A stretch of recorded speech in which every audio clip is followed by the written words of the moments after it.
Recognize the gentleman from Oklahoma, Mr. Brecheen, for 5 minutes question. I thank the chairman. Mr. Secretary, I'm really concerned about Real ID compliance. I want to shift a narrative to discuss that, which would be a part of budget implementation. Real ID, under your administration, says by 2025 there will be compliance.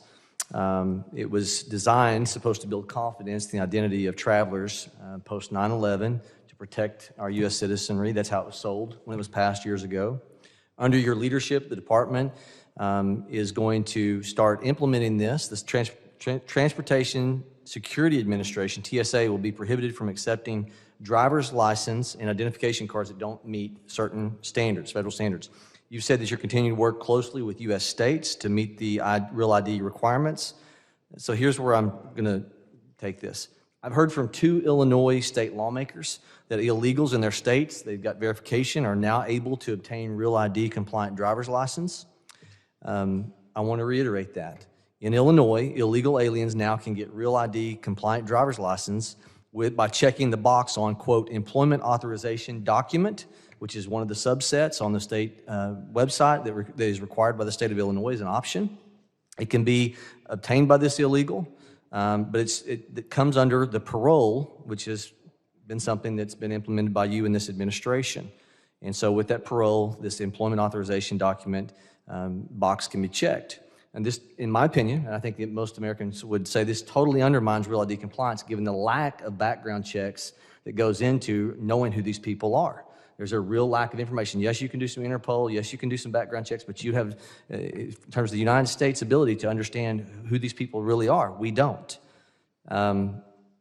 Is Real ID compromised? I believe it is. And I think this is a glaring fault in the system. And so I'm going to go to a quick question to you, yes or no. Should illegal aliens get Real ID driver's license? Congressman, I look forward to following up with you on the integrity of the Real ID program as it is envisioned and we are phasing in. That has been a program. Because I've got limited time, Mr. Secretary. Yes or no? Should illegal aliens have the option, in your opinion, to get Real ID compliant driver's licenses? Yes or no? Congressman, I look forward to following up with you. Okay, I wish you'd had a no on that. Next question. Should illegal aliens vote? As Illinois and New York, we know that they're voting. Should illegal aliens be allowed to vote in this country, yes or no? It is my understanding that illegal aliens cannot vote in federal elections. Are they allowed to vote? The answer is yes. In New York and in Illinois, they are allowed to vote. And so whether it's federal elections or others, my question to you all ago, I'd love your answer. Should they be allowed to vote? Congressman, that policy issue is outside the remit of the Department of Homeland Security. It is our obligation. I need to move on for time, I'm sorry. Mr. Secretary, you have contended that the entire, quote, the entire hemisphere is gripped with a level of migration that is unprecedented in recent history, end of quote. You said that more or less today in your opening statement. I think that this avoids accountability for the invasion of our southern border. I think it shifts the blame on random events. But if that narrative is to be understood or followed, what are those events? I mean, I look around the world and I go, in South America, was there some tsunami? Was there a hurricane that I was not aware of? But the answer is no. It ultimately is, for those who have the context of the Wizard of Oz, it's like the wizard standing at the microphone saying, disregard the man as the curtain's being pulled back by the little dog, Toto, disregard the man standing behind the curtain pulling levers and spinning wheels. I mean, I think the American people have this figured out.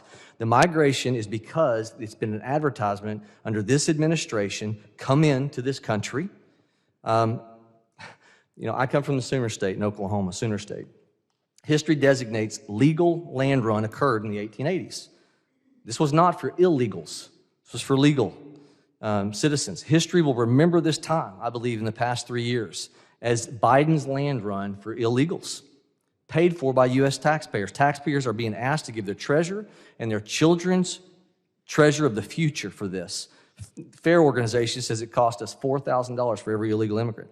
A gold rush to transport illegals to the city of their choice, free emergency health care, and then once these people have a child, there's cash payments in the form of earned income tax credits, thousands of dollars, food stamps once they have a child, food stamps once they have a child, or once they have a child again, Medicaid on top of the food stamps. So here's where I'm going with this. Does your budget proposed which I will contend it does, especially the one that, we're deeming as the slush fund, allow for dollars to go into countries as far south as Panama for NGOs, non-government organizations, to promote people coming to our country, in effect telling military-aged men, go north, young men, go north. Gentleman's time has expired.